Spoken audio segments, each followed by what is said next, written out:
Halo semua sahabatku, bismillahirrahmanirrahim. Assalamualaikum warahmatullahi wabarakatuh. Allahumma sholli ala sayyidina Muhammad wa ala ali sayyidina Muhammad. Teman-teman sekalian, jangan lupa yang belum beribadah itu macam-macam ya. Sholat terutama untuk yang muslim, tinggalkan videonya dulu, dilanjut ibadah dulu baru lihat lagi. Itu ya. Nah, ini saya mau bikin review berbagi pengetahuan sedikit tentang otomotif. Ya, ini ada Hyundai Santa Fe ya. Mobil ini Hyundai Santa Fe tahun 2004. Jadi model ini merupakan gen 1 dari Santa Fe sebelum Santa Fe yang paling baru sekarang ini. Jadi ini ada gen 1 atau banyak disebutnya SM atau gimana ya. Ini Santa Fe gen 1. Ininya begitu. Mulai tahun 2000-an diproduksi. Jadi model ini hingga mungkin 2005-2006. Nah, kebetulan yang saya pakai ini 2004. Nah, ini Hyundai Santa Fe. Mesinnya bensin, jadi zaman itu di sini belum ada yang diesel. Kalau di luar negeri kayaknya sih ada. Tapi yang untuk masuk Indonesia ini belum ada diesel. Ini merupakan SUV termurah di tahun 2000-an, SUV mewah. Jadi SUV itu kan jenisnya Jeep ya teman-teman ya. Dia ada yang diperuntukkan untuk medan yang sangat-sangat ekstrim. Kalau ini kan anggap aja ini SUV perkotaan. Jadi mobil ini mungkin akan saya bandingkan dengan misalnya Escudo 2.0 ataupun CR-V ya, CR-V. Jadi karena ini kan penggerak depan. Jadi ini penggerak depan teman-teman. Ini SUV nyaman mewah. Jadi SUV ini nyaman dinaiki. SUV yang nyaman dinaiki, cocok untuk harian di kota maupun di pedesaan, dan tidak untuk SUV yang tidak untuk off-road ekstrim. Nah, ini harga mobil ini setahu saya untuk SUV ini paling murah. Karena ini saya lihat di iklan itu ada yang 50, ada yang 40 sekian, ada yang kayaknya nggak sampai lah 60 ke atas. Kalau ada yang harga 30 atau ke bawah ya berarti agak ada catatan. Nah, biasanya gitu. Kalau yang umumnya sih naik turunnya di angka 50-an. Begitu ya teman-teman ya. Ini SUV ini dari sisi bodi ini agak relatif juara dibanding teman-temannya. Dia tebel banget. Jadi untuk bodi kayaknya ini termasuk ya bisa dipertimbangkan lah. Bodinya sangat tebel. Kita ngomong dari bahan bodi. Kalau ngomong desain, mobil ini seperti kalau kap mesinnya naik apa ini seperti apa ya? Nissan Juke, atau dari siluetnya ke belakang ini lebih ke arah seperti Mazda CX-7. Jadi kaca di sini ini lebih ke arah CX, Mazda CX-7. Jadi ini kalau lihat ini ya bentuk ininya. Tapi tidak apa-apa, nanti mohon bisa di komen di bawah. Nah, namanya kita di sini saling belajar. Jadi ini platnya sangat tebal. Tentu akibatnya dengan plat tebal seperti ini, satu dampaknya mobilnya berat. Nah, berat itu berdampak pada akselerasi. Terus tapi naikannya enak kalau mobil itu berat. Kemudian plat bodinya kalau yang tebal, dia relatif cenderung tidak keropos. Nah, mobil seperti ini ada yang keropos, pasti ada. Tapi minim, karena bahan plat bodinya dia kuat gitu ya. Jadi dia plat bodi ini memang kuat. Ke belakang teman-teman. Nah, untuk pelek sebentar saya bahas ini. Ini ring 16. Ini orisinil ya. Ini ring 16, bannya 255. Cukup besar, sangat-sangat besar ya menurut saya. Jadi dengan pelek yang seperti ini, ban segitu, saya kira sangat sangat enak. Ini berapa tuh yang depan ini? Ya 255. Ke belakang Mas Admin ya. Nah, untuk di belakang itu juga sangat asik tampilan belakangnya ini. Ya tadi saya bilang agak-agak seperti CX-7 ya. Ini kaca belakang ini bisa dibuka ke atas. Jadi kaca ini bisa dibuka ke atas seperti Ford Escape. Nah, saingannya mungkin juga salah satunya dari Amerika. Dia Ford Escape. Kemudian yang belakang, nah ini bisa ini ya bukanya window. Ini bukanya ini. Koyo Opel Blazer itu juga gini. Nah, ini bukaan kaca belakang. Kemudian untuk samping, sorry, ini bukaan kaca ini. Untuk pembukaan pintu ini dia tidak buka tersamping. Kalau CR-V kan tersamping kebukanya. Dia ke atas, jadi handle-nya ini solid banget handle-nya. Solid banget gini. Pegasnya masih orisinil. Nah ini jadi dia terbuka ke atas. Untuk CR-V yang di umurnya kan bukanya ke samping ya, ini bukanya sudah ke atas. Belakangnya dia karena ini SUV jadi dia hanya 2 baris seperti X-Trail. Nah itu juga ke atas bukanya seperti ini 2 baris. Kalau jok bagasi belakang saya pikir sangat besar, dia ya imbang dengan X-Trail ataupun imbang dengan si Escape ya. Iki menangi, ini bisa dibuka. Nah, ini ada mata kucing atau apa orang sini menyebutnya. Bodinya juga sama saja. Oke, sekarang kita bahas ke mesin. Tak bukakan kap mesin nih.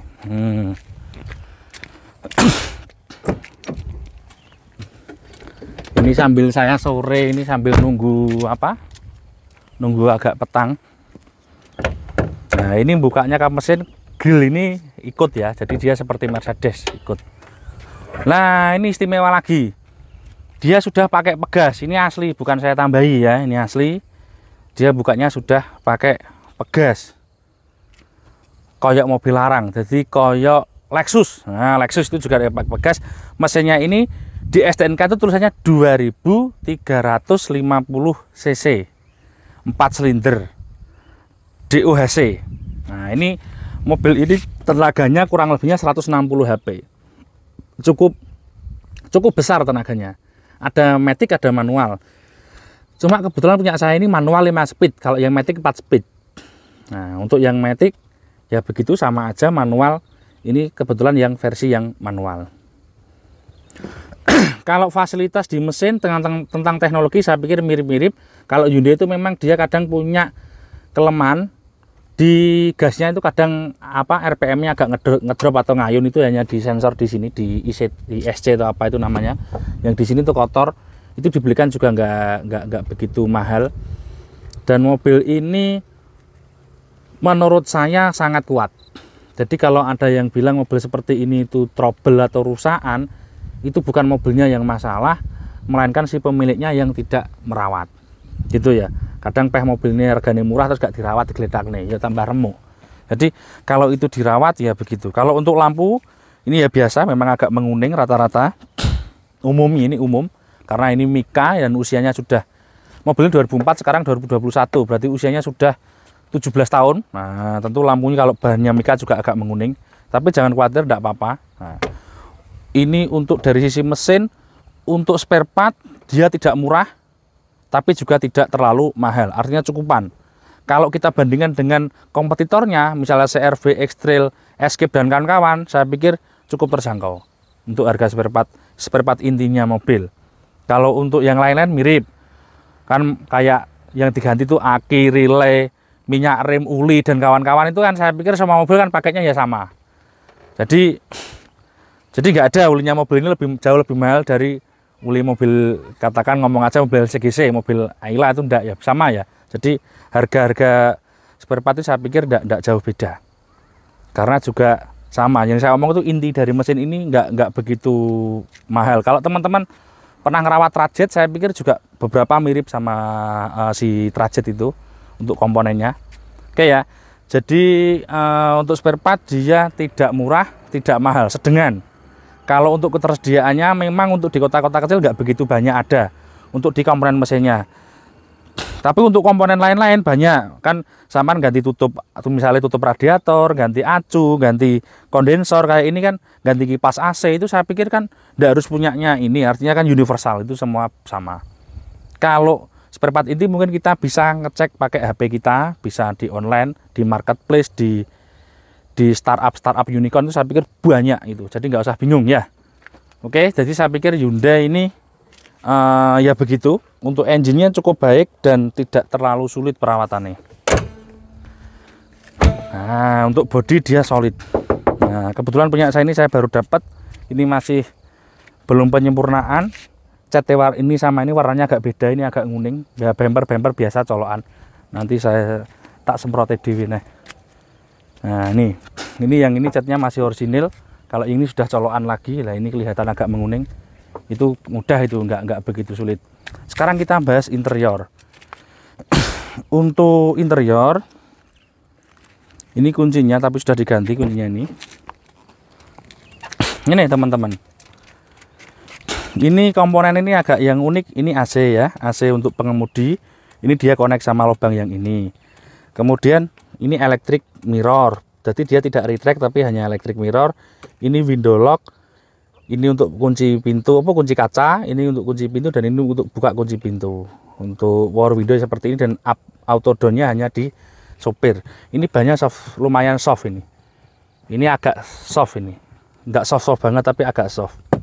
Nah untuk ini, kemudian setir saya pikir ya sama, kunci sama, nanti tak bahas lagi. Untuk ini jok ini pengaturan bokongnya bisa dari depan belakang. Apa ini, lumbar, mbah apa jenenge iki? Depan belakang ada. Oke. Nah, saya tekan kamera sekali. Untuk nah, gini ya. Perselengnya ini dia 5 maju, 1 atret. Bismillah, kontak on, start. Nah, speedometernya dia hanya ada ini, kontrolnya. Nah, oke, kilometer 148. Setir tidak ada airbag. Nah, itu yang kiri juga sama ya. Jadi mobil Hyundai itu kalau dibuka ada kontaknya mancap gitu, mesti bunyi ting tong kayak gini. Tak cabut baru dia mau diem. Nah, untuk belakang dia seperti ini, belakangnya juga sama. Oke, ini soft touch. Belakang itu juga joknya ini, yang belakang itu bisa 2 atau 3 orang. Nah, mobil ini tinggi teman-teman, mobil ini sangat tinggi. Dia ground clearance-nya saya nggak tahu berapa mili, tapi ini kayaknya nggak kalah sama Pajero. Nah, ini tinggi banget ini. Tinggi 2 kilan dari saya. Oke, untuk kaki-kaki mobil ini cukup kuat, tapi memang dia penggerak depan. Nah, itu biasanya nyaman, cuma tetap kuat penggerak belakang kalau menurut saya. Jadi kalau dibandingkan Fortuner ataupun Pajero mungkin tangguhan itu untuk ke segala medan, tapi untuk jika dibandingkan dengan makanya saya kan tidak membandingkan dengan itu. Kalau dibandingkan dengan si CR-V ataupun si CR-V Escudo itu penggerak belakang. CR-V ataupun Ford Escape atau Nissan X-Trail, nah ini juga mirip-mirip. Jadi mobil ini hanya kalah brand saja. Jangan khawatir, untuk sisi kualitasnya dia cukup baik. Gitu ya teman-teman ya. Sekarang ayo kita test drive. Kita coba tes jalan ya teman-teman. Mobil ini tak pakai seatbelt saya. Mobil ini rasa mesinnya biasa. Kalau menurut saya torsinya juga termasuk besar, dengan tenaga sekitar 160 HP, dan mobil ini usianya sekarang sudah sekitar 16 tahun. Untuk tenaganya saya pikir masih cukup baik, mengingat responsifnya masih dapat. Untuk kecepatan top speed saya belum pernah nyoba. Cuma dari perkiraan saya nyoba seperti ini mobil ini mungkin di angka sekitar 120 ke 150 kpj itu insya Allah masih dalam taraf yang normal, mobilnya nggak lari. Mobil ini menurut saya berat teman-teman. Secara bodi itu terasa banget mobil ini berat. Kalau saya baca spek itu sekitar 1,6 ton kalau nggak salah. Itu kan cukup angka yang cukup berat. Tapi tenaga mesinnya besar, jadi nggak begitu ngefek. Jadi kalau kita bandingkan dengan kompetitornya SUV modern di tahun 2000-an, mungkin CR-V ataupun Grand Escudo, saya pikir mirip-mirip tenaganya. Tapi apabila kita ngomong naikan, nah mobil ini lebih ke arah dia nembak harian, dia ke arah harian. Jadi dia itu lebih ke lembut, lebih ke limbung. Kalau Escudo 2.0 ataupun CR-V itu kan ada kerasnya, ada kialnya. Kalau ini cenderung ke arah ke limbung, jadi kayak kempuan. Kalau memang dia dari bodinya di luar kan mobil ini kelihatan panjang, tapi panjangnya juga nggak begitu sih, hanya 4,6. Nah untuk pajak teman-teman, jangan khawatir, mobil ini pajaknya hanya 1,7 juta dan mobil ini pajaknya hidup. Untuk di Jawa Timur, biasanya pajak itu di Jawa Timur paling mahal biasanya. Tapi untuk di Jawa Tengah, Jawa Barat sana mungkin lebih murah. Nah, untuk BBM ini dari informasi dari teman-teman yang pakai mobil ini, mungkin boleh komen yang punya Santa Fe. Saya juga belum nyoba jangka waktu yang panjang.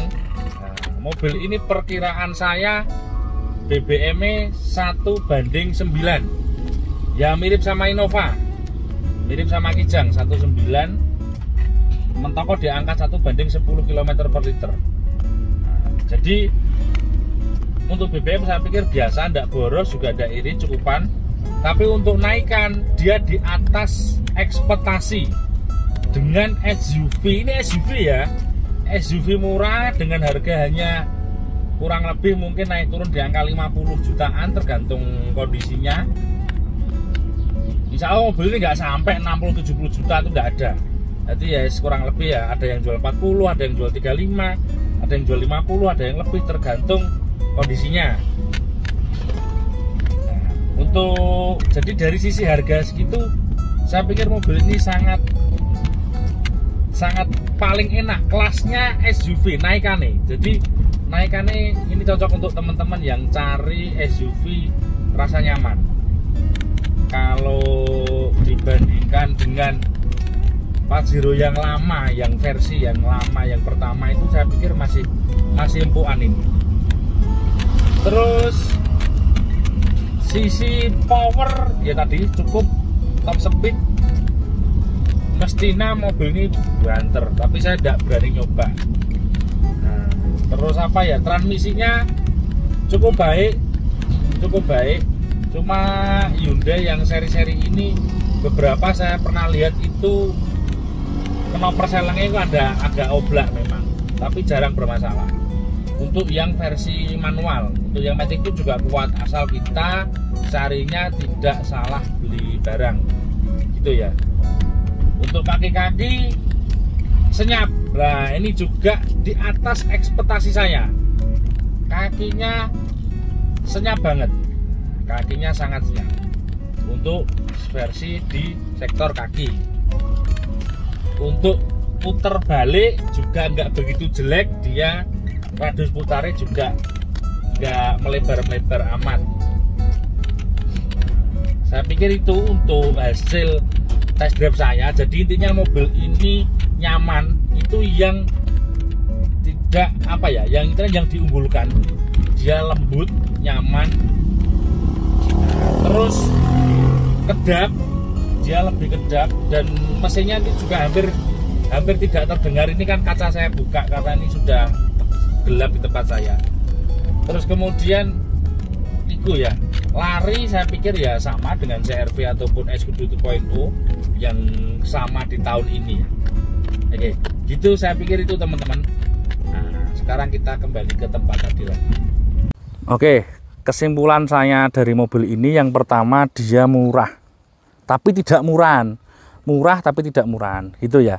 Kesimpulan yang kedua, plat bodinya kuat, tebel, kemudian naikannya itu dia suspensinya lembut, sangat lembut, termasuk juga kedap.